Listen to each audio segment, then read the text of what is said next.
¿Es posible causar un terremoto de forma artificial? La respuesta simple es sí, sí se puede. La respuesta concreta es la siguiente. Se le conoce como sismos inducidos y son el resultado directo de diversas actividades humanas que alteran el equilibrio de tensiones en la corteza terrestre.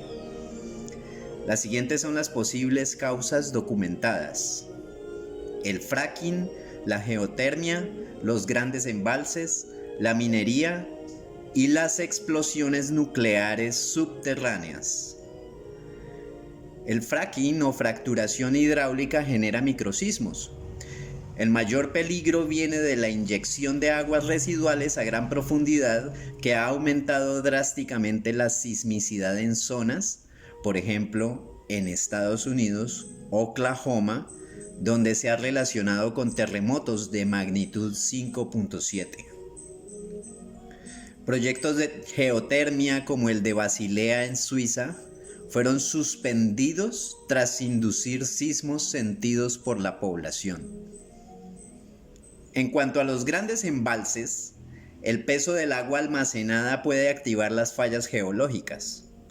La presa de Sipingpu en China ha sido asociada al devastador terremoto de Sichuan de 2008 de magnitud 7.9. En cuanto a la minería, la extracción de grandes volúmenes de roca altera las tensiones del subsuelo. En minas de Sudáfrica se ha relacionado con el 90% de los sismos locales.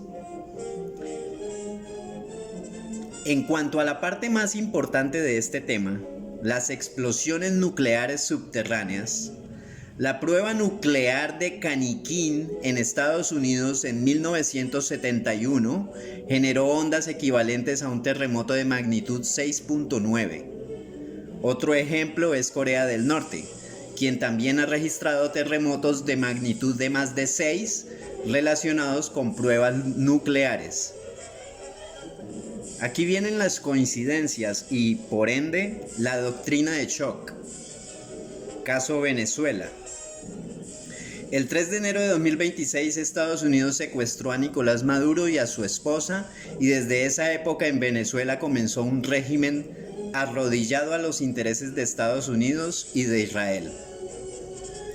El 24 de junio de 2026, Venezuela sufrió dos terremotos de 7.2 y 7.5 de magnitud, con más de 6.000 fallecidos y daños generalizados, y por lo tanto muchísimos damnificados.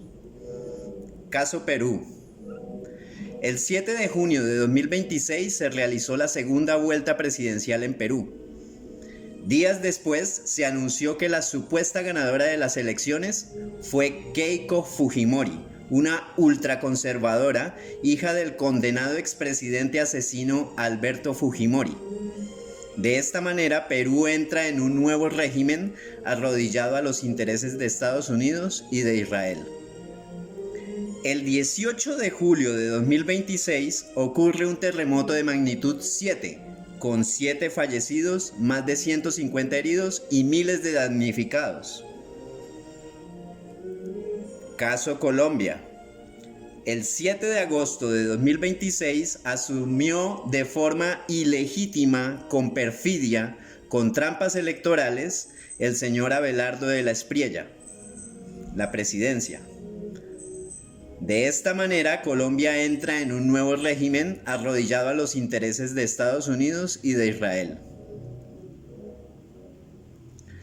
Hoy, lunes 10 de agosto de 2026, en horas de la mañana, ocurrió un terremoto de magnitud 7.4, dejando por el momento 111 fallecidos, 87 heridos y más de 1.500 damnificados. ¿Coincidencia? ¡No lo creo!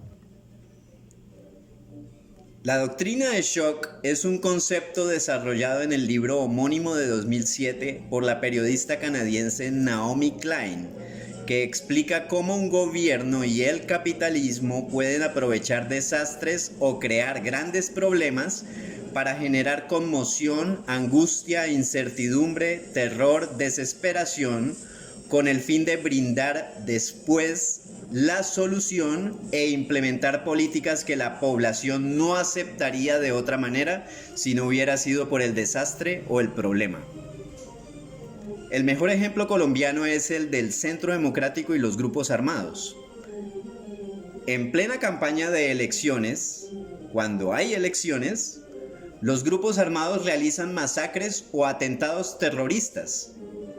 Y el Centro Democrático presenta la solución a dichos problemas con supuestas políticas de mano dura, seguridad y fortalecimiento de las fuerzas del Estado para conseguir votos y obtener el poder ejecutivo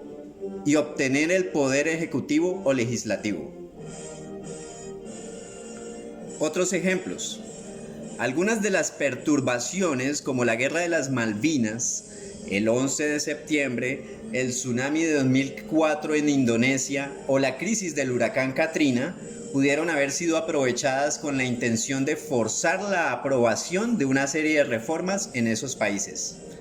Ahora, con estos terremotos que precisamente ocurren en recientes cambios de régimen a favor de los intereses de Estados Unidos e Israel, pues es notable cómo el desastre es el terremoto y las soluciones son las políticas especiales que decretan con la emergencia nacional para favorecer directamente a Estados Unidos y a Israel y para recibir tropas militares de supuesta ayuda humanitaria para realizar, por ejemplo, operativos encubiertos en contra de la oposición o de la disidencia, en este caso, en contra de militantes de izquierda.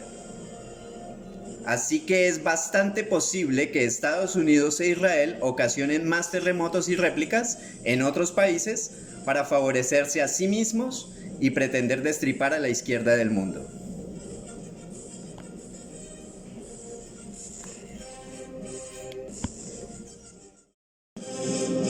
En el tintero, la lucha es la resistencia.